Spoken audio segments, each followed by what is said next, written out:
ये भाजपा की सरकार घबराई हुई है, तिलमिलाई हुई है। जी, बहुत बहुत धन्यवाद ज्ञान जी, आपने बहुत इंपॉर्टेंट टिप्पणियां की हैं। इस बीच सुनील जी हमारे साथ जुड़े हैं, तो मैं सुनील जी की भी एक टिप्पणी ले लूंगा प्रोग्राम समाप्त करने से पहले। सुनील जी, स्वागत है आपका। सुनील जी, आवाज आ रही है? ओके।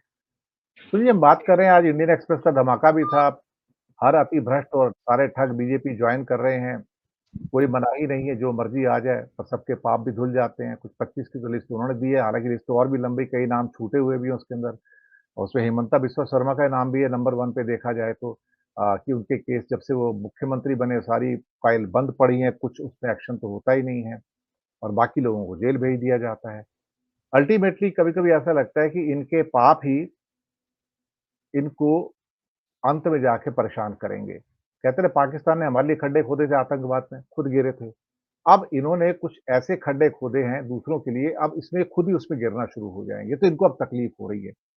और उन्हें इस बात का भी डर लग रहा है कि जहाँ राहुल गांधी का एक स्टेटमेंट आता है और राहुल गांधी कहते हैं कि अगर हमारी सरकार आई, तो हम इनको ऐसे लेसन्स देंगे कि ज़िंदगी में भूल नहीं पाएँगे, आने वाली नस्लें कभी उस किस्म के कदम उठा नहीं पाएँगी। क्योंकि राजनीति में जब अपने आप को होलियर देन होली आप अपने आप को साबित करने के लिए आते हैं कि हम जैसा कोई पवित्र और सफ़ेद पोश नहीं है और हमारे क्या कहते हैं कमीज़ पे कोई दाग नहीं है, तो मुझे लगता है कि जिस ढंग से पूरा एक माफिया तंत्र चलाया जा रहा है, ये तो शुक्र है पहले तो पॉलिटिकल पार्टीज़ होती थी, अब तो माफिया हो गया, गैंगस्टरिज़्म हो गया। जो ठग्स होते हैं ना वो आके राज करते हैं, ये हाल हो गया। शेल कंपनियों के द्वारा जैसे लोग अंडरवर्ल्ड के लोग चलाते हैं, गैंग को चलाते हैं, वैसे देश को चलाया जा रहा है। अगर इधर आ गए तो ठीक है, उधर चले गए तो मार दो, काट दो, कत्लेआम कर दो, ऐसे हालात हैं। और धमकी क्या दी जा रही है, जब मैं तीसरे टाइम में आऊँगा तो एक-एक को, तुम जानते नहीं हो मैं कौन हूँ अभी कि मोदी कौन है। ये वर्ड है उनके, तुम जानते नहीं मोदी कौन है, तीसरे टर्म में तुमको बताऊँगा कि मैं क्या करूँगा। तो ये जो लैंग्वेज है ना, ये कोई सभ्य समाज की लैंग्वेज नहीं है, लेकिन हाँ, एक डॉन की लैंग्वेज ऐसे ज़रूर होती है सर। मैं फिर भी इतने बुरे शब्द यूज़ नहीं करूँगा, लेकिन डॉन एक अच्छा शब्द है अंग्रेज़ी की डिक्शनरी का। लेकिन ये डॉन की भाषा ऐसी होती है, हिंदी फ़िल्मों में डॉन बहुत आए हैं। तो ये हो रहा है सर बस। मतलब ये तो ऐसा हो गया कि किसी को पकड़ लो, रेड मार दो और फिर पुरानी फ़िल्मों में सुनील जी आता था ना, मैं तुम्हारी माँ मेरे कब्ज़े में है, काली पहाड़ी के पीछे पवई में 5 लाख रुपए आ जाओ, मैं तुम्हारी माँ को छोड़ दूँगा। बिल्कुल वही सर सीन रिपीट हो रहे हैं सारे के सारे मैं आपको बता रहा हूँ। ये पवई बंगला और काली पहाड़ी ज़रूर होते थे उसके अंदर। विलेन हीरो की माँ को ले जाता था सर वहाँ पे। और यहाँ पे कभी वो केजरीवाल को ले जाएँगे, कभी किसी को ले जाएँगे, कभी किसी को ले जाएँगे। Same scenes are being repeated sir. Sunil Shukla ji, एक विस्तारित आपकी टिप्पणी फिर प्रोग्राम समाप्त करेंगे। धन्यवाद दिनेश जी। ये तो बिल्कुल आपने सही कहा कि जो सरकार का रवैया है माने प्रधानमंत्री जी बार-बार ये नारा लगाते हैं कि भ्रष्टाचारियों के खिलाफ मेरी कार्रवाई। यह बात बनती नहीं है ना। सवाल है कि आप भ्रष्टाचारियों के खिलाफ कार्रवाई करेंगे तो केवल विपक्षी दलों के भ्रष्टाचारियों के खिलाफ आप कार्रवाई करेंगे, ये कैसे संभव है? और जो भ्रष्टाचारी आपकी पार्टी में शामिल हो जाएगा, उनको आप नवाज देंगे, सत्ता से नवाज देंगे, तो ये मुहिम चलती नहीं है। अगर तत्कालीन प्रधानमंत्री श्रीमती गांधी ने अगर गरीबी हटाओ का नारा दिया, तो लोगों ने क्यों विश्वास किया? प्री पर्स बंद किया, बैंकों का राष्ट्रीयकरण किया, एक लगा कि एक दिशा में आप बढ़ रहे हैं जिसमें आर्थिक रूप से कमजोर लोगों को आप बढ़ावा देना चाहते हैं। आप तो करते हुए दिखते नहीं है। आप कहते हैं कि भ्रष्टाचार को मिटाना है, तो भ्रष्टाचार को मिटाने के लिए करते क्या है आप? क्या अगर शुभेंदु अधिकारी, हेमंत बिस्वा शर्मा, अजीत पवार, प्रफुल्ल पटेल, छगन भुजबल, ये तमाम लोग जब आपकी लाइन में लगे रहते हैं और आप इनके खिलाफ आप बयान देते हैं, इनके खिलाफ केंद्रीय एजेंसियां कार्रवाई करती हैं और उसके बाद जब ये आपकी पार्टी में चले आते हैं तो आप इनको सत्ता का सिरमौर बना के रख देते हैं, तो ये तो कार्रवाई हुई नहीं भ्रष्टाचार के खिलाफ। और जिनके खिलाफ आप कार्रवाई करेंगे वो सभी के सभी विपक्षी नेता हैं, 95% विपक्ष के नेता हैं। तो ये आपका ये नारा लोगों के बीच में कैसे स्वीकार्य हो सकता है? सरकारों को तोड़ देना, दल बदल को प्रोत्साहित करना, भ्रष्ट लोगों को संरक्षण देना, ये क्या देश की जनता इसको देखती नहीं है क्या? और मुद्दों की बात बिल्कुल नहीं करना है आपको। आप यह बात नहीं करेंगे कि इस देश में शिक्षा और स्वास्थ्य की स्थिति बेहतर कैसे हो जाए, इसकी बात ही नहीं करनी है आप। आप किसानों की स्थिति बेहतर कैसे हो जाए इसकी बात नहीं करनी, एकदम माने ऐसी बात है जिसका आप न तो मूल्यांकन कर सकते हैं और न ही आप उसके बारे में कोई बहस कर सकते हैं। अब एक बात चलती है कि भारत का दुनिया में सम्मान, गौरव बढ़ गया। अरे गौरव बढ़ गया तो मिला क्या है आपको? ये गौरव बढ़ना घटाना ये इसका कोई व्याख्या है क्या? दुनिया के ऐसे देशों की संख्या, दुनिया में ऐसे देशों की संख्या बढ़ गई जहां पे भारतीय पासपोर्ट का सम्मान बढ़ गया हो, वीजा एंड अराइवल आपको मिलने लगा हो, बिना पासपोर्ट के जाने की अनुमति मिल गई हो, आपका व्यापार आपके पक्ष में हो गया हो, क्या कौन सा सम्मान बढ़ गया आपका? कुछ सिर्फ सबके मानक होते हैं, वो तो आपकी स्थिति बनी नहीं। अंतरराष्ट्रीय स्तर पर आपका सम्मान बढ़ गया, कैसे बढ़ गया?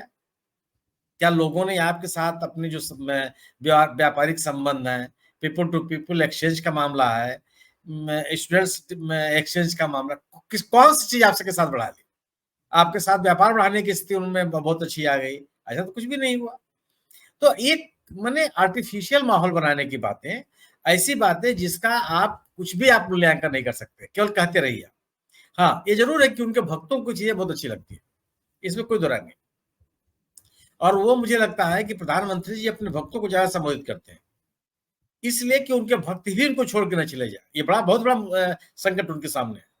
उनको अपने साथ बनाए रखना एक उनके लिए बहुत बड़ी चुनौती है। अगर वो भक्त भी छोड़ के चले गए तो फिर बचेंगे क्या आपके पास? उनको इसलिए बताते रहना है कि आप मुझको जानते नहीं है, 56 इंच का मेरा सीना है, मैं लाल आंख दिखा दूंगा, पीली पीली पता नहीं क्या दिखा दूंगा। ये सब कुछ बातें केवल उनके लिए, कि उनको लगे कि उनके जो शक्ल देखना चाहते हैं वो भी बना हुआ है। क्या कोई आदमी देश के नागरिकों के हितों की अवहेलना करके जनसमर्थन पा सकता है क्या? शिक्षा आपकी प्रायोरिटी में नहीं है, दिन प्रतिदिन शिक्षा महंगी होती चली जा रही है, गुणवत्ता आप खराब करते चले। जिन विश्वविद्यालयों के, केंद्रीय विश्वविद्यालय के कुलपतियों का इन्होंने मनोनयन किया है, आप उनके बारे में व्याख्या कर लीजिए, कितने विद्वान लोग हैं वो। और शिक्षा केंद्रों को आप टारगेट करेंगे, माने जवाहरलाल नेहरू विश्वविद्यालय को कैसे बदनाम कर दिया जाए, पूरी संस्था को कैसे बदनाम कर दिया जाए। मेरी स्मृतियों में नहीं है कि किसी देश के शासक ने, किसी देश के प्रधानमंत्री ने, किसी देश के राष्ट्रपति ने अपने देश के गौरवशाली संस्था के खिलाफ इस तरह का मुहिम चला, जिसको दुनिया स्वीकार करती है। जेएनयू की स्थिति नहीं कि हम और आप कल मानते हैं, अंतरराष्ट्रीय स्तर पर उसकी एक रैंकिंग है। आप उसके खिलाफ माहौल बनाएंगे और सुविधाओं को, माने शिक्षा कैसी महंगी होती चली जा रही है। माने जिन विश्वविद्यालयों में हम और आप 10 रुपए फीस देके पढ़ते थे, और 30,000, 40,000, 50,000 रुपए फीस लग रही है वहां। क्यों लग रही भाई? शिक्षा को अगर आप शिक्षा भी अपने नागरिकों के लिए आप सस्ते दर पर उपलब्ध कराएंगे तो कौन सी चीज आप उपलब्ध कराएंगे?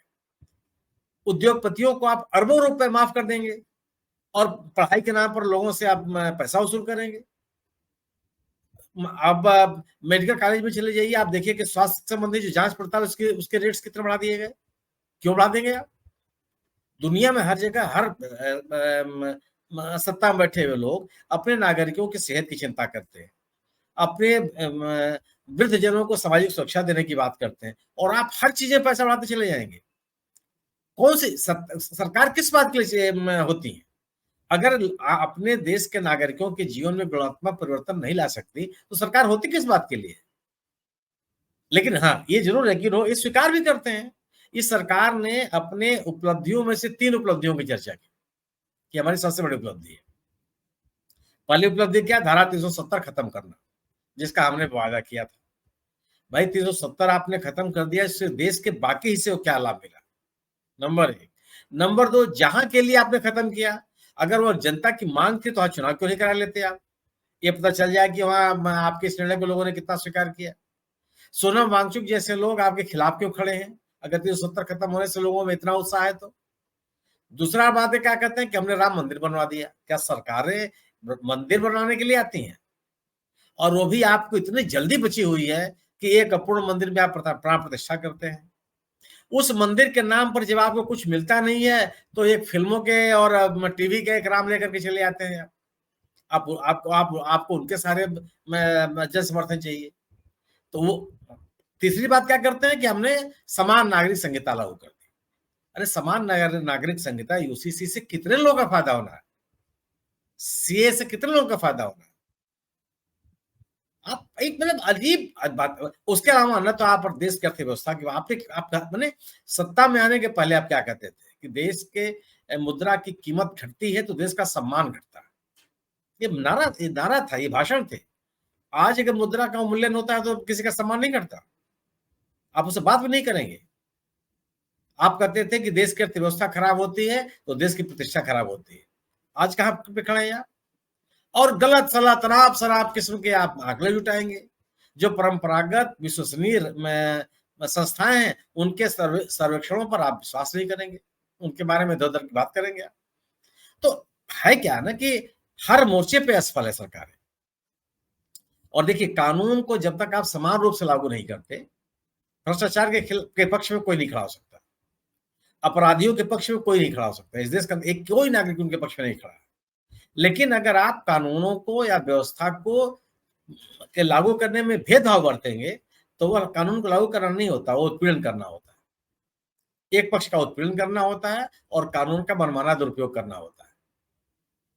तो आप पूरे के पूरी व्यवस्था में किसी भ्रष्टाचारी के खिलाफ कोई कार्रवाई नहीं हुई। जो अब केवल आप देश में यह माहौल है कि सरकार ने जिन लोगों के खिलाफ भ्रष्टाचार के आरोप थे उनके खिलाफ केवल इसलिए कार्रवाई की कि वह सत्तारूढ़ दल में शामिल हो जाए, सत्तारूढ़ दल के सामने कोई राजनीतिक चुनौती न रहे। आपने किसी भ्रष्टाचारी के खिलाफ कोई कार्रवाई नहीं की, बल्कि आपने भ्रष्टाचार में शामिल लोगों को संरक्षण दिया।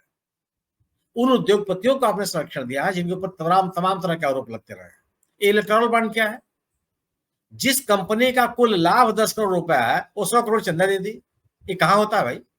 कौन सी अर्थव्यवस्था चलती है इस तरह से?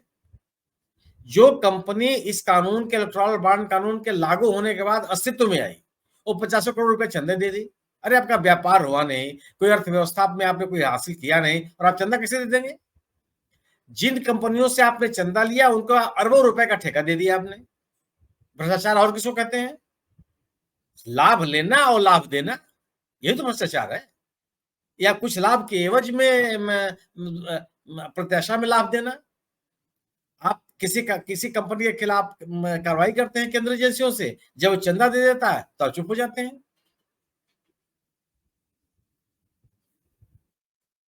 आपकी आवाज नहीं आ रही है जी। एक छोटा सवाल है सर, ज्ञान से भी उसका मैं उत्तर लूंगा। बहुत इंपॉर्टेंट सवाल है सर। बस आप भी प्रसार भारती में रहे, व्यवस्था का हिस्सा रहे, उच्च पदों पर रहे, आप भी ज्ञान भी रहे हैं, मैं भी थोड़ा बहुत रहा हूं। हमने कभी इंडिया के स्टील फ्रेम को पिघलते नहीं देखा सर। आज मानेकशॉ साहब की तिथि है सर। एक मानेकशॉ वो जनरल थे जो इंदिरा गांधी के सामने खड़े होकर कह सकते थे कि मैं अभी युद्ध नहीं लड़ूंगा, मैं दिसंबर में लड़ूंगा, उससे पहले आपको मुझे प्रोवाइड करना पड़ेगा। उनमें हिम्मत थी कि वो बोल सकते थे। आजकल के तो जनरल्स हों या सेक्रेटरी हों या न्यायाधीश हों, किसी की बोलने की हिम्मत नहीं, उठ के खड़े होकर बात करने की हिम्मत नहीं है। वो कमिटमेंट जो कॉन्स्टिट्यूशन के प्रति होना चाहिए, देश के प्रति होना चाहिए, वो किसी एक व्यक्ति विशेष के प्रति हो गया है। जब तक हम लोग थे तो स्टील फ्रेम पिघला नहीं था, थोड़ा कमजोर हो गया था। लेकिन अब तो ऐसा लगता है मेल्ट कर बिल्कुल लोहा बन गया, कुछ बचा नहीं उसके अंदर, किसी के अंदर कुछ नहीं है सर। जब आर्मी के चीफ, पुलिस के चीफ, बड़े-बड़े सेक्रेटरी, बड़े-बड़े पदों पर बैठे लोग, बड़े-बड़े न्यायाधीश, कोई कुछ नहीं बोलता है, सब चुप होके बैठे हैं। बड़े-बड़े वकील सर चिट्ठियां लिखते हैं। ये पूरे इंडिया का व्यवस्था लचर हो गया सर, कुछ बचा ही नहीं उसके अंदर। ये कौन सा देश देख रहे हैं सर? आप तो ऐसे ना थे, मैं भी ऐसा नहीं था, ज्ञान भी ऐसे नहीं थे सर। सुनील जी, एक छोटी टिप्पणी चाहूंगा, फिर मैं ज्ञान से भी इसकी टिप्पणी लूंगा, प्रोग्राम समाप्त करेंगे फिर हम। ये दिनेश जी, सरकारों का एक काम होता है कि संस्थाओं को मजबूत करें और उनको संरक्षण दें। अगर आप लोगों को डरा के रखेंगे कि आपके खिलाफ कोई कार्रवाई हो सकती है तो लोग ऐसे लचर आचरण करने लगते हैं। जनरल मानेकशॉ के प्रति भी इस देश की सरकार ने, इस देश की जनता ने सम्मान किया उनका। अगर आप किसी को इस बात का दहशत में रखेंगे कि साहब अगर आपने मेरे खिलाफ कोई कार्रवाई की तो आपको क्या नुकसान हो जाएगा, या आप जैसे आपने अधिवक्ताओं का नाम लिया, अगर आप प्रोत्साहित करेंगे किस तरह की चिट्ठी लिखी जाए, वो कौन से लोग हैं जिन्होंने चिट्ठियां लिखी? जो सत्तारूढ़ दल से जुड़े हुए लोग हैं। अधीश अग्रवाल साहब जो सुप्रीम कोर्ट बार एसोसिएशन के अध्यक्ष हैं, ये वही अध्यक्ष हैं जो रायबरेली में सोनिया गांधी के खिलाफ भारतीय जनता पार्टी के उम्मीदवार थे। आप अपनी पार्टी से आइए, मनन मिश्रा साहब क्या है? वो आपकी पार्टी के सदस्य हैं। किसका नाम लेंगे आप? ये हरीश साल्वे साहब, सरकार के जितने मुकदमे हैं सब में वो अधिवक्ता है। किसी का आप नाम लीजिए, उन 600 लोगों में सबका नाम निकालेंगे तो ऐसे लोग मिलेंगे जो सत्तारूढ़ दल के हैं। वो ऐसे लोग प्रारंभ किया, सरकारें रोकती थी कि ये आपका काम नहीं है, सरकारें ये नहीं करती थी। लेकिन जब कहा जाता ना कि मेड़ ही खेत को खाने लगे तो बचाएगा कौन? ये तो मेड़ खेत को खाने की प्रवृत्ति है। यह संस्थाओं के, निश्चित रूप से संस्थाओं की गिरावट है, लेकिन उससे ज्यादा यह है कि सरकार इस गिरावट को प्रोत्साहित कर रही है। इस गिरावट में जो लोग शामिल हो रहे हैं उनको संरक्षण दे रही है, जो शामिल नहीं होना चाहते उनका उत्पीड़न कर रही है। इस तरह से, इस कारण से प्रवृत्तियां बढ़ रही हैं। क्योंकि अगर बेसिक चीज क्या है कि सरकार इसीलिए होती है कि जो हमारे परंपराएं हैं, जो हमारे लोकाचार हैं, जो संस्थाओं के नियम हैं, जो संवैधानिक संस्थाएं हैं, उनकी जो आवश्यकता है उसकी पूर्ति करना। अपने अनुकूल सबको ढाल लेना सरकार का काम नहीं है। और जब आप ये प्रयास करेंगे आप व्यवस्था को कमजोर करेंगे। यह प्रवृत्ति है जी। हाँ ज्ञान जी, आप कुछ कह रहे थे, इसी के ऊपर टिप्पणी आपकी चाहेंगे। वैसे इस मामले में कई अच्छे ब्यूरोक्रेट्स हुए हैं जिन्होंने टक्कर दी सरकार से, टीएन शेषन रहे हैं। इवन अभी आजकल अगर आप देखिए केसी सिंह साहब हैं जो फॉर्मर डिप्लोमेट है, वो बड़ी ब्लैक को ब्लैक व्हाइट को व्हाइट कहते हैं। ऐसे बहुत सारे लोग हैं, अभी भी हिम्मत है।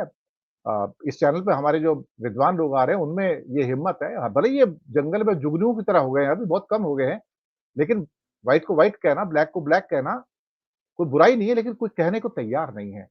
ये इसकी प्रॉब्लम है। ये चिंता में मुझे भी डालता है कि हम कहाँ जा रहे हैं? क्या हम बिकी हुई क्या पूरी कौम है? क्या हमारा कोई डीएनए नहीं है? क्या हमारी कोई औकात नहीं है, कोई हैसियत नहीं है क्या हमारी? या कोई भी आके हमको भेड़ बकरी की तरह एक स्टिक लेके और पाइड पाइपर की तरह हाँक के चला जाएगा, रेवड़ की तरह हमको? ऐसे हैं क्या हम? ज्ञान जी। हाँ, वोरा साहब देखिए, पहले तो शुक्ला जी ने जो कहा, मैं उनके सभी स्टेटमेंट से अपने को संबद्ध करता हूँ। और दूसरा वो जो ये कह रहे थे कि इसमें 2-3 मैं फैक्ट्स बताना चाहूंगा कि इंडिया का जो ग्लोबल हंगर इंडेक्स है GHI, उसमें 111वां नंबर है 125 में से।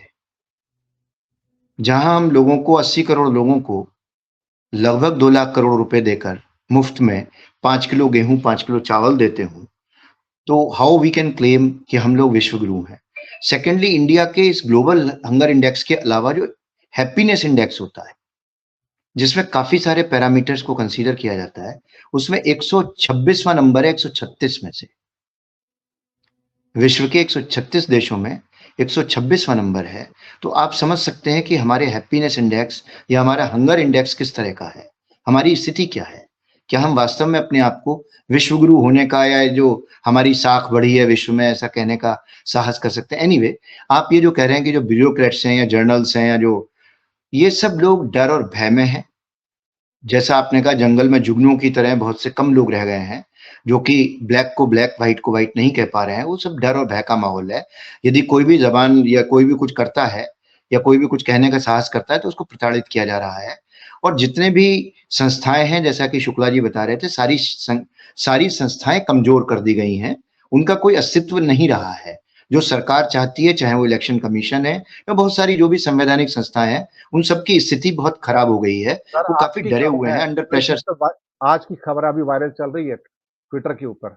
एक तो नो वोट फॉर बीजेपी चल रहा है और 100 नए सैनिक स्कूलों में से 62 की बागडोर बीजेपी और आरएसएस सपोर्टेड लोगों को सौंप दी गई है सर। ओके, चलो। सो खैर एनीवे, वोरा साहब, ये सब मैंने जैसा कहा आपको कि शुक्ला जी ने काफी बातें बताई आपको, मैं सभी के साथ मैंने जैसा कहा संबद्ध करता हूँ। और देखते हैं आगे क्या है। ब्यूरोक्रेट्स काम नहीं कर पा रहे हैं, कोई स्टैंड नहीं कर पा रहा है, उनकी रीढ़ की हड्डी नहीं है ऐसा नहीं है, लेकिन वो डरे हुए हैं। चूंकि सरकार का जो रवैया है वो काफी ऑटोक्रेटिक है। और आप देख रहे हैं कि जिस तरीके से एक बार चीफ सेक्रेटरी ने बंगाल के मोदी जी की मीटिंग अटेंड नहीं की थी, तो उनका क्या हुआ आपने देखा कि केंद्र पे उनको बुला लिया गया इमीडिएटली डेपुटेशन पर, और उनके अगेंस्ट रिटायरमेंट के होते होते उनको काफी परेशान किया गया। तो ये बहुत सारे ऐसे एग्जाम्पल्स हैं कि जिसमें कि जो ब्यूरोक्रेट्स हैं वो डरे हुए हैं, और ब्यूरोक्रेट्स के अलावा जितनी भी संवैधानिक संस्थाएं वो सब डरी हुई हैं। वो मेरे ख्याल से तो जो जुडिशरी है वो अपना काम प्रॉपरली नहीं कर पा रही है किसी डर और भय की वजह से, जिसकी वजह से जो भी काम गलत सलत हो रहे हैं उनको कानूनी आड़ में बताकर कि जुडिशरी भी कुछ नहीं कर पा रही है, जुडिशरी से कहाँ बेल मिल रही है, या जुडिशरी कहाँ केस को कुछ कर पा रही है, वो उसको एक तरीके से उसको जस्टिफाई हो जाता है इनका गलत एक्शन।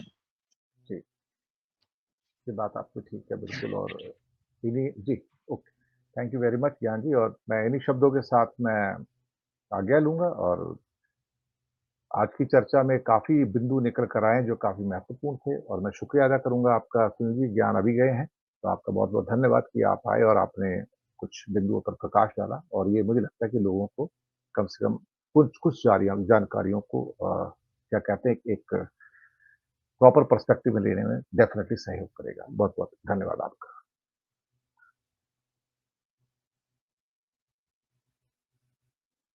ये भाजपा की सरकार घबराई हुई है, तिलमिलाई हुई है। जी, बहुत-बहुत धन्यवाद ज्ञान जी, आपने बहुत इम्पोर्टेंट टिप्पणियाँ की हैं। इस बीच सुनील जी हमारे साथ जुड़े हैं, तो मैं सुनील जी की भी एक टिप्पणी ले लूँगा प्रोग्राम समाप्त करने से पहले। सुनील जी, स्वागत है आपका। सुनील जी, आवाज़ आ रही है? ओके। सुनील जी, हम बात कर रहे हैं, आज इंडियन एक्सप्रेस का धमाका भी था। हर अति भ्रष्ट और सारे ठग बीजेपी जॉइन कर रहे हैं। कोई मनाही नहीं है, जो मर्ज़ी आ जाए, पर सबके पाप भी धुल जाते हैं। कुछ 25 की तो लिस्ट उन्होंने दी है, हालाँकि लिस्ट तो और भी लंबी, कई नाम छूटे हुए भी हैं उसके अंदर। और उसमें हिमंता बिस्वा शर्मा का नाम भी है नंबर 1 पे देखा जाए तो। कि उनके केस जब से वो मुख्यमंत्री बने सारी फाइल बंद पड़ी हैं, कुछ उसमें एक्शन तो होता ही नहीं है, और बाकी लोगों को जेल भेज दिया जाता है। अल्टीमेटली कभी-कभी ऐसा लगता है कि इनके पाप ही इनको अंत में जाके परेशान करेंगे। कहते हैं पाकिस्तान ने हमारे लिए खड्डे खोदे थे आतंकवाद में, खुद गिरे थे। अब इन्होंने कुछ ऐसे खड्डे खोदे हैं दूसरों के लिए, अब इसमें खुद ही उसमें गिरना शुरू हो जाएँगे, तो इनको अब तकलीफ हो रही है। और उन्हें इस बात का भी डर लग रहा है कि जहाँ राहुल गांधी का एक स्टेटमेंट आता है, और राहुल गांधी कहते हैं कि अगर हमारी सरकार आई, तो हम इनको ऐसे लेसन्स देंगे कि ज़िंदगी में भूल नहीं पाएँगे, आने वाली नस्लें कभी उस किस्म के कदम उठा नहीं पाएँगी। क्योंकि राजनीति में जब अपने आप को होलियर देन होली आप अपने आप को साबित करने के लिए आते हैं कि हम जैसा कोई पवित्र और सफ़ेद पोश नहीं है, और हमारे क्या कहते हैं कमीज़ पे कोई दाग नहीं है, तो मुझे लगता है कि जिस ढंग से पूरा एक माफिया तंत्र चलाया जा रहा है, ये तो शुक्र है पहले तो पॉलिटिकल पार्टीज़ होती थी, अब तो माफिया हो गया, गैंगस्टरिज़्म हो गया। जो ठग्स होते हैं ना वो आके राज करते हैं, ये हाल हो गया। शेल कंपनियों के द्वारा जैसे लोग अंडरवर्ल्ड के लोग चलाते हैं, गैंग को चलाते हैं, वैसे देश को चलाया जा रहा है। अगर इधर आ गए तो ठीक है, उधर चले गए तो मार दो, काट दो, कत्लेआम कर दो, ऐसे हालात हैं। और धमकी क्या दी जा रही है, जब मैं तीसरे टाइम में आऊँगा तो एक-एक को, तुम जानते नहीं हो मैं कौन हूँ अभी कि मोदी कौन है। ये वर्ड है उनके, तुम जानते नहीं मोदी कौन है, तीसरे टर्म में तुमको बताऊँगा कि मैं क्या करूँगा। तो ये जो लैंग्वेज है ना, ये कोई सभ्य समाज की लैंग्वेज नहीं है, लेकिन हाँ, एक डॉन की लैंग्वेज ऐसे ज़रूर होती है सर। मैं फिर भी इतने बुरे शब्द यूज़ नहीं करूँगा, लेकिन डॉन एक अच्छा शब्द है अंग्रेज़ी की डिक्शनरी का। लेकिन ये डॉन की भाषा ऐसी होती है, हिंदी फ़िल्मों में डॉन बहुत आए हैं। तो ये हो रहा है सर बस। मतलब ये तो ऐसा हो गया कि किसी को पकड़ लो, रेड मार दो, और फिर पुरानी फ़िल्मों में सुनील जी आता था ना, मैं तुम्हारी माँ मेरे कब्ज़े में है, काली पहाड़ी के पीछे पवई में 5 लाख रुपए आ जाओ, मैं तुम्हारी माँ को छोड़ दूँगा। बिल्कुल वही सर सीन रिपीट हो रहे हैं सारे के सारे, मैं आपको बता रहा हूँ। ये पवई बंगला और काली पहाड़ी ज़रूर होते थे उसके अंदर। विलेन हीरो की माँ को ले जाता था सर वहाँ पे। और यहाँ पे कभी वो केजरीवाल को ले जाएँगे, कभी किसी को ले जाएँगे, कभी किसी को ले जाएँगे। Same scenes are being repeated sir. Sunil Shukla ji, एक विस्तारित आपकी टिप्पणी, फिर प्रोग्राम समाप्त करेंगे। धन्यवाद दिनेश जी। ये तो बिल्कुल आपने सही कहा कि जो सरकार का रवैया है, माने प्रधानमंत्री जी बार-बार ये नारा लगाते हैं कि भ्रष्टाचारियों के खिलाफ मेरी कार्रवाई है। ये अब बात बनती नहीं है ना। सवाल है कि आप भ्रष्टाचारियों के खिलाफ कार्रवाई करेंगे, तो केवल विपक्षी दलों के भ्रष्टाचारियों के खिलाफ आप कार्रवाई करेंगे। ये कैसे संभव है? और जो भ्रष्टाचारी आपकी पार्टी में शामिल हो जाएगा, उनको आप नवाज देंगे, सत्ता से नवाज देंगे, तो ये मुहिम चलती नहीं है। अगर तत्कालीन प्रधानमंत्री श्रीमती गांधी ने अगर गरीबी हटाओ का नारा दिया, तो लोगों ने क्यों विश्वास किया? प्रीवी पर्स बंद किया, बैंकों का राष्ट्रीयकरण किया। एक लगा कि एक दिशा में आप बढ़ रहे हैं जिसमें आर्थिक रूप से कमजोर लोगों को आप बढ़ावा देना चाहते हैं। आप तो करते हुए दिखते नहीं है। आप कहते हैं कि भ्रष्टाचार को मिटाना है, तो भ्रष्टाचार को मिटाने के लिए करते क्या है आप?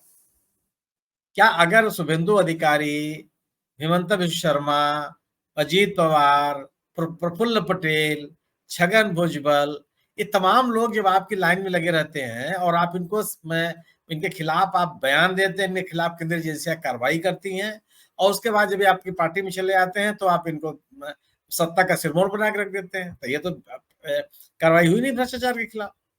और जिनके खिलाफ आप कार्रवाई करेंगे वो सभी के सभी विपक्ष के नेता है, 95% विपक्ष के नेता है। तो ये आपका यह नारा लोगों के बीच में कैसे स्वीकार हो सकता है?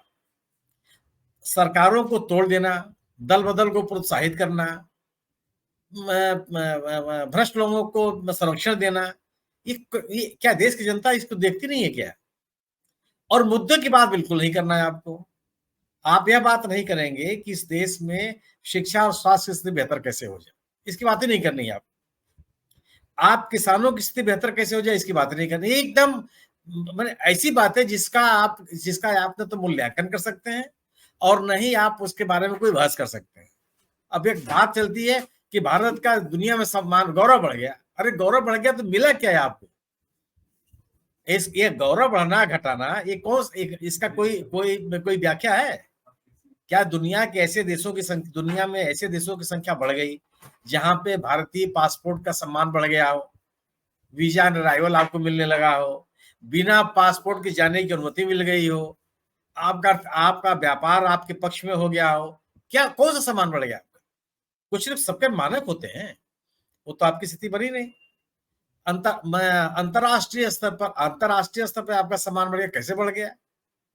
क्या लोगों ने आपके साथ अपने जो व्यापारिक संबंध है, पीपल टू पीपल एक्सचेंज का मामला है, स्टूडेंट्स एक्सचेंज का मामला, कौन सी चीज आपके साथ बढ़ा दी? आपके साथ व्यापार बढ़ाने की स्थिति उनमें बहुत अच्छी आ गई? ऐसा तो कुछ भी नहीं हुआ। तो एक मैंने आर्टिफिशियल माहौल बनाने की बातें, ऐसी बातें जिसका आप कुछ भी आप मूल्यांकन नहीं कर सकते, केवल कहते रहिए। हाँ, ये जरूर है कि उनके भक्तों को चीजें बहुत अच्छी लगती है, इसमें कोई दो राय नहीं। और वो मुझे लगता है कि प्रधानमंत्री जी अपने भक्तों को ज्यादा संबोधित करते हैं, इसलिए कि उनके भक्त भी उनको छोड़ के न चले जाए। ये बहुत बड़ा संकट उनके सामने है। उनको अपने साथ बनाए रखना एक उनके लिए बहुत बड़ी चुनौती है। अगर वो भक्त भी छोड़ के चले गए तो फिर बचेंगे क्या आपके पास? उनको इसलिए बताते रहना है कि आप मुझको जानते नहीं है, 56 इंच का मेरा सीना है, मैं लाल आंख दिखा दूंगा, पीली पीली पता नहीं क्या दिखा दूंगा। ये सब कुछ बातें केवल उनके लिए कि उनको लगे कि उनके जो शक्ल देखना चाहते हैं वो भी बना हुआ है। क्या कोई आदमी देश के नागरिकों के हितों की अवहेलना करके जन समर्थन पा सकता है क्या? शिक्षा आपकी प्रायोरिटी में नहीं है, दिन प्रतिदिन शिक्षा महंगी होती चली जा रही है, गुणवत्ता आप खराब करते चले। जिन विश्वविद्यालयों के, केंद्रीय विश्वविद्यालय के कुलपतियों का इन्होंने मनोनयन किया है, आप उनके बारे में व्याख्या कर लीजिए, कितने विद्वान लोग हैं वो। और शिक्षा केंद्रों को आप टारगेट करेंगे, माने जवाहरलाल नेहरू विश्वविद्यालय को कैसे बदनाम कर दिया जाए, पूरी संस्था को कैसे बदनाम कर दिया जाए। मेरी स्मृतियों में नहीं है कि किसी देश के शासक ने, किसी देश के प्रधानमंत्री ने, किसी देश के राष्ट्रपति ने अपने देश के गौरवशाली संस्था के खिलाफ इस तरह का मुहिम चला, जिसको दुनिया स्वीकार करती है। जेएनयू की स्थिति नहीं कि हम और आप कल मानते हैं, अंतरराष्ट्रीय स्तर पर उसकी एक रैंकिंग है। आप उसके खिलाफ माहौल बनाएंगे और सुविधाओं को मैंने शिक्षा कैसी महंगी होती चली जा रही है। मैंने जिन विश्वविद्यालयों में हम और आप 10 रुपए फीस देके पढ़ते थे, 30,000, 40,000, 50,000 रुपए फीस लग रही है वहां। क्यों लग रही भाई? शिक्षा को अगर आप शिक्षा भी अपने नागरिकों के लिए आप सस्ते दर पर उपलब्ध कराएंगे तो कौन सी चीज आप उपलब्ध कराएंगे? उद्योगपतियों को आप अरबों रुपए माफ कर देंगे और पढ़ाई के नाम पर लोगों से आप पैसा वसूल करेंगे। अब मेडिकल कॉलेज में चले जाइए, आप देखिए कि स्वास्थ्य संबंधी जो जांच पड़ताल उसके रेट्स कितने बढ़ा दिए गए। क्यों बढ़ा देंगे आप? दुनिया में हर जगह हर सत्ता में बैठे हुए लोग अपने नागरिकों की सेहत की चिंता करते हैं, अपने वृद्ध जनों को सामाजिक सुरक्षा देने की बात करते हैं, और आप हर चीजें पैसा बढ़ाते चले जाएंगे। कौन सी सरकार किस बात के लिए होती है? अगर अपने देश के नागरिकों के जीवन में गुणात्मक परिवर्तन नहीं ला सकती तो सरकार होती किस बात के लिए?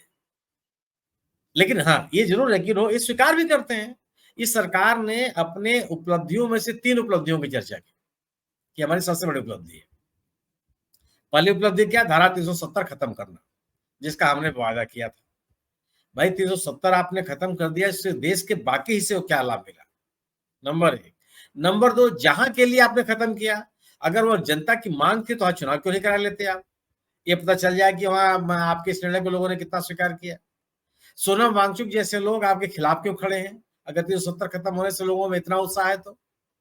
दूसरा बात है, क्या कहते हैं कि हमने राम मंदिर बनवा दिया। क्या सरकारें मंदिर बनवाने के लिए आती हैं? और वो भी आपको इतनी जल्दी बची हुई है कि एक अपूर्ण मंदिर में आप प्राण प्रतिष्ठा करते हैं। उस मंदिर के नाम पर जब आपको कुछ मिलता नहीं है तो एक फिल्मों के और टीवी के एक राम लेकर के चले आते हैं। आपको उनके सारे जन समर्थन चाहिए। तो वो तीसरी बात क्या करते हैं कि हमने समान नागरिक संहिता लागू कर दी। अरे समान नागरिक संहिता यूसीसी से कितने लोगों का फायदा होना है? सीए से कितने लोगों का फायदा होना है? आप एक मतलब अजीब बात। उसके अलावा ना तो आप देश की अर्थव्यवस्था की आप मैंने सत्ता में आने के पहले आप क्या कहते थे कि देश के मुद्रा की कीमत घटती है तो देश का सम्मान घटता है। ये नारा था, ये भाषण थे। आज अगर मुद्रा का मूल्यन होता है तो किसी का सम्मान नहीं घटता, आप उससे बात भी नहीं करेंगे। आप कहते थे कि देश की अर्थव्यवस्था खराब होती है तो देश की प्रतिष्ठा खराब होती है। आज कहां पे खड़े हैं आप? और गलत सलाह तनाब शराब किस्म के आप आंकड़े जुटाएंगे। जो परंपरागत विश्वसनीय संस्थाएं हैं उनके सर्वेक्षणों पर आप विश्वास नहीं करेंगे, उनके बारे में इधर-उधर की बात करेंगे आप। तो है क्या ना कि हर मोर्चे पे असफल है सरकार। और देखिए, कानून को जब तक आप समान रूप से लागू नहीं करते, भ्रष्टाचार के पक्ष में कोई नहीं खड़ा हो सकता, अपराधियों के पक्ष में कोई नहीं खड़ा हो सकता। इस देश का एक कोई नागरिक उनके पक्ष में नहीं खड़ा है। लेकिन अगर आप कानूनों को या व्यवस्था को के लागू करने में भेदभाव बरतेंगे तो वह कानून को लागू करना नहीं होता, वो उत्पीड़न करना होता है। एक पक्ष का उत्पीड़न करना होता है और कानून का मनमाना दुरुपयोग करना होता है।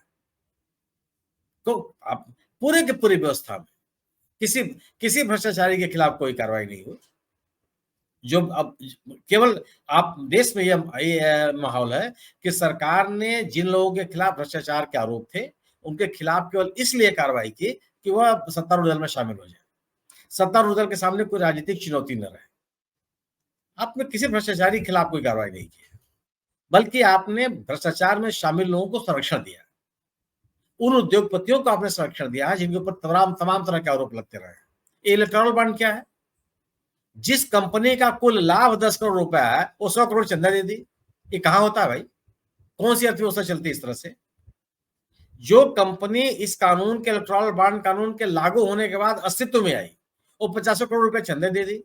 अरे आपका व्यापार हुआ नहीं, कोई अर्थव्यवस्था में आपने कोई हासिल किया नहीं और आप चंदा कैसे दे देंगे? जिन कंपनियों से आपने चंदा लिया उनको अरबों रुपए का ठेका दे दिया आपने। भ्रष्टाचार और किसको कहते हैं? लाभ लेना और लाभ देना, यही तो भ्रष्टाचार है। या कुछ लाभ के एवज में प्रत्याशा में लाभ देना। आप किसी कंपनी के खिलाफ कार्रवाई करते हैं केंद्रीय एजेंसियों से, जब वो चंदा दे देता है तो आप चुप हो जाते हैं।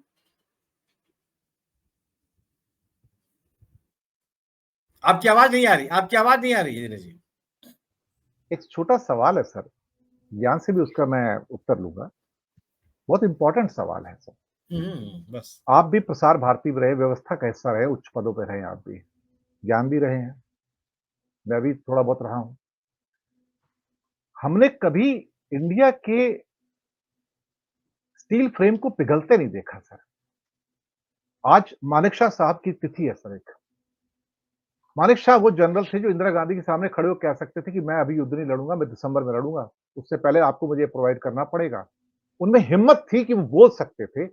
आजकल के तो जनरल्स हों या सेक्रेटरी हों या न्यायाधीश हों, किसी की बोलने की हिम्मत नहीं, उठ के खड़े होकर बात करने की हिम्मत नहीं है। वो कमिटमेंट जो कॉन्स्टिट्यूशन के प्रति होना चाहिए, देश के प्रति होना चाहिए, वो किसी एक व्यक्ति विशेष के प्रति हो गया है। जब तक हम लोग थे तो स्टील फ्रेम पिघला नहीं था, थोड़ा कमजोर हो गया था। लेकिन अब तो ऐसा लगता है मेल्ट कर बिल्कुल लोहा बन गया, कुछ बचा नहीं उसके अंदर, किसी के अंदर कुछ नहीं है सर। जब आर्मी के चीफ, पुलिस के चीफ, बड़े-बड़े सेक्रेटरी, बड़े-बड़े पदों पर बैठे लोग, बड़े-बड़े न्यायाधीश, कोई कुछ नहीं बोलता है, सब चुप होके बैठे हैं। बड़े-बड़े वकील सर चिट्ठियां लिखते हैं। ये पूरे इंडिया का व्यवस्था लचर हो गया सर, कुछ बचा ही नहीं उसके अंदर। ये कौन सा देश देख रहे हैं सर? आप तो ऐसे ना थे, मैं भी ऐसा नहीं था, ज्ञान भी ऐसे नहीं थे सर। सुनील जी। एक छोटी टिप्पणी चाहूंगा, फिर मैं ज्ञान से भी इसकी टिप्पणी लूंगा, प्रोग्राम समाप्त करेंगे फिर हम। ये दिनेश जी, सरकारों का एक काम होता है कि संस्थाओं को मजबूत करें और उनको संरक्षण दें। अगर आप लोगों को डरा के रखेंगे कि आपके खिलाफ कोई कार्रवाई हो सकती है, तो लोग इसीलिए आचरण करने लगते हैं। जनरल मानेक शॉ के प्रति भी इस देश के सरकार ने, इस देश की जनता ने सम्मान किया उनका। अगर आप किसी को इस बात का दहशत में रखेंगे कि साहब अगर आपने मेरे खिलाफ कोई कार्रवाई की तो आपको क्या नुकसान हो जाएगा, या आप जैसे आपने अधिवक्ताओं का नाम लिया, अगर आप प्रोत्साहित करेंगे किस तरह की चिट्ठी लिखी जाए, वो कौन से लोग हैं जिन्होंने चिट्ठियां लिखी? जो सत्तारूढ़ दल से जुड़े हुए लोग हैं। अधीश अग्रवाल साहब जो सुप्रीम कोर्ट बार एसोसिएशन के अध्यक्ष हैं, ये वही अध्यक्ष हैं जो रायबरेली में सोनिया गांधी के खिलाफ भारतीय जनता पार्टी के उम्मीदवार थे। आप अपनी पार्टी से आइए, मनन मिश्रा साहब क्या हैं? वो आपकी पार्टी के सदस्य हैं। किसका नाम लेंगे यार? ये हरीश साल्वे साहब, सरकार के जितने मुकदमे हैं सब में अधिवक्ता है। किसी का आप नाम लीजिए, उन 600 लोगों में सबका नाम निकालेंगे तो ऐसे लोग मिलेंगे जो सत्तारूढ़ दल के हैं। वो ऐसे लोग प्रारंभ किया, सरकारें रोकती थी कि ये आपका काम नहीं है, सरकारें ये नहीं करती थी। लेकिन जब कहा जाता ना कि मेड़ ही खेत को खाने लगे तो बचाएगा कौन? ये तो मेड़ खेत को खाने की प्रवृत्ति है। यह संस्थाओं की, निश्चित रूप से संस्थाओं की गिरावट है, लेकिन उससे ज्यादा यह है कि सरकार इस गिरावट को प्रोत्साहित कर रही है। इस गिरावट में जो लोग शामिल हो रहे हैं उनको संरक्षण दे रही है, जो शामिल नहीं होना चाहते उनका उत्पीड़न कर रही है। इस तरह से, इस कारण से प्रवृत्तियां बढ़ रही है। अगर आप, क्योंकि अगर बेसिक चीज क्या है कि सरकार इसीलिए होती है कि जो हमारे परंपराएं हैं, जो हमारे लोकाचार हैं, जो संस्थाओं के नियम हैं, जो संवैधानिक संस्थाएं हैं, उनकी जो आवश्यकता है उसकी पूर्ति करना। अपने अनुकूल सबको ढाल लेना सरकार का काम नहीं है। और जब जब आप ये प्रयास करेंगे आप व्यवस्था को कमजोर करेंगे। यह प्रवृत्ति है जी। हाँ ज्ञान जी, आप कुछ कह रहे थे, इसी के ऊपर एक टिप्पणी आपकी चाहेंगे। वैसे इस मामले में कई अच्छे ब्यूरोक्रेट्स हुए हैं जिन्होंने टक्कर दी सरकार से, टीएन शेषन रहे हैं। इवन अभी आजकल अगर आप देखिए केसी सिंह साहब हैं जो फॉर्मर डिप्लोमेट है, वो बड़ी ब्लैक को ब्लैक, व्हाइट को व्हाइट कहते हैं। ऐसे बहुत सारे लोग हैं, अभी भी हिम्मत है। इस चैनल पे हमारे जो विद्वान लोग आ रहे हैं उनमें ये हिम्मत है। भले ये जंगल में जुगनुओं की तरह हो गए हैं, अभी बहुत कम हो गए हैं, लेकिन व्हाइट को व्हाइट कहना, ब्लैक को ब्लैक कहना कोई बुराई नहीं है, लेकिन कोई कहने को तैयार नहीं है। ये इसकी प्रॉब्लम है। ये चिंता में मुझे भी डालता है कि हम कहाँ जा रहे हैं। क्या हम बिकी हुई क्या पूरी कौम है? क्या हमारा कोई डीएनए नहीं है? क्या हमारी कोई औकात नहीं है, कोई हैसियत नहीं है कि हमारी, या कोई भी आके हमको भेड़ बकरी की तरह एक स्टिक लेके और पाइट पाइपर की तरह हाँक के चला जाएगा, रेवड़ की तरह हमको? ऐसे हैं क्या हम ज्ञान जी? हाँ बोरा साहब, देखिए पहले तो शुक्ला जी ने जो कहा, मैं उनके सभी स्टेटमेंट से अपने को संबद्ध करता हूँ। और दूसरा वो जो ये कह रहे थे कि इसमें 2-3 मैं फैक्ट्स बताना चाहूंगा कि इंडिया का जो ग्लोबल हंगर इंडेक्स है GHI, उसमें 111वां नंबर है 125 में से। जहां हम लोगों को 80 करोड़ लोगों को लगभग 2 लाख करोड़ रुपए देकर मुफ्त में 5 किलो गेहूं, 5 किलो चावल देते हूं, तो हाउ वी कैन क्लेम कि हम लोग विश्व गुरु हैं। सेकेंडली, इंडिया के इस ग्लोबल हंगर इंडेक्स के अलावा जो हैप्पीनेस इंडेक्स होता है, जिसमें काफी सारे पैरामीटर्स को कंसीडर किया जाता है, उसमें 126वां नंबर है 136 में से। विश्व के 136 देशों में 126वां नंबर है। तो आप समझ सकते हैं कि हमारे हैप्पीनेस इंडेक्स या हमारा हंगर इंडेक्स किस तरह का है, हमारी स्थिति क्या है। क्या हम वास्तव में अपने आप को विश्व गुरु होने का, या जो हमारी साख बढ़ी है विश्व में, ऐसा कहने का साहस कर सकते हैं? एनीवे, आप ये जो कह रहे हैं कि जो ब्यूरोक्रेट्स हैं या जर्नल्स हैं, या जो ये सब लोग डर और भय में हैं। जैसा आपने कहा, जंगल में जुगनुओं की तरह बहुत से कम लोग रह गए हैं जो कि ब्लैक को ब्लैक, व्हाइट को व्हाइट नहीं कह पा रहे हैं। वो सब डर और भय का माहौल है। यदि कोई भी जबान या कोई भी कुछ करता है या कोई भी कुछ कहने का साहस करता है तो उसको प्रताड़ित किया जा रहा है। और जितने भी संस्थाएं हैं, जैसा कि शुक्ला जी बता रहे थे, सारी संस्थाएं कमजोर कर दी गई हैं। उनका कोई अस्तित्व नहीं रहा है। जो सरकार चाहती है, चाहे वो इलेक्शन कमीशन है या बहुत सारी जो भी संवैधानिक संस्थाएं हैं, उन सबकी स्थिति बहुत खराब हो गई है। वो काफी डरे हुए हैं, अंडर प्रेशर। आज की खबर अभी वायरल चल रही है ट्विटर के ऊपर। एक तो नो वोट फॉर बीजेपी चल रहा है, और 100 नए सैनिक स्कूलों में से 62 की बागडोर बीजेपी और आरएसएस सपोर्टेड लोगों को सौंप दी गई है सर। ओके, चलो। सो खैर, एनीवे वोरा साहब, ये सब मैंने जैसा कहा आपको कि शुक्ला जी ने काफ़ी बातें बताई आपको, मैं सभी के साथ मैंने जैसा कहा संगत करता हूँ और देखते हैं आगे क्या है। ब्यूरोक्रेट्स काम नहीं कर पा रहे हैं, कोई स्टैंड नहीं कर पा रहा है, उनकी रीढ़ की हड्डी नहीं है ऐसा नहीं है, लेकिन वो डरे हुए हैं चूँकि सरकार का जो रवैया है वो काफ़ी ऑटोक्रेटिक है और आप देख रहे हैं कि जिस तरीके से एक बार चीफ सेक्रेटरी ने बंगाल के मोदी जी की मीटिंग अटेंड नहीं की थी, तो उनका क्या हुआ आपने देखा कि केंद्र पे उनको बुला लिया गया इमीडिएटली डेपुटेशन पर और उनके अगेंस्ट रिटायरमेंट के होते-होते उनको काफ़ी परेशान किया गया। तो ये बहुत सारे ऐसे एग्ज़ाम्पल्स हैं कि जिसमें कि जो ब्यूरोक्रेट्स हैं वो डरे हुए हैं और ब्यूरोक्रेट्स के अलावा जितनी भी संवैधानिक संस्थाएँ वो सब डरी हुई हैं। वो मेरे ख़्याल से तो जो जुडिशरी है, वो अपना काम प्रॉपरली नहीं कर पा रही है किसी डर और भय की वजह से। जिसकी वजह से जो भी काम गलत-सलत हो रहे हैं, उनको कानूनी आड़ में बताकर कि जुडिशरी भी कुछ नहीं कर पा रही है, जुडिशरी से कहाँ बेल मिल रही है, या जुडिशरी कहाँ केस को कुछ कर पा रही है, वो उसको एक तरीके से उसको जस्टिफाई हो जाता है इनका गलत एक्शन। जी, ये बात आपकी ठीक है बिल्कुल और इन्हीं जी, okay. Thank you very much Gyan ji और मैं इन्हीं शब्दों के साथ मैं आज्ञा लूँगा और आज की चर्चा में काफ़ी बिंदु निकल कर आए जो काफ़ी महत्वपूर्ण थे और मैं शुक्रिया अदा करूँगा आपका। सुनील जी ज्ञान अभी गए हैं, तो आपका बहुत-बहुत धन्यवाद कि आप आए और आपने कुछ बिंदुओं पर प्रकाश डाला और ये मुझे लगता है कि लोगों को कम से कम कुछ कुछ जानकारियों को क्या कहते हैं एक प्रॉपर पर्सपेक्टिव में लेने में डेफ़िनिटली सहयोग करेगा। बहुत-बहुत धन्यवाद आपका।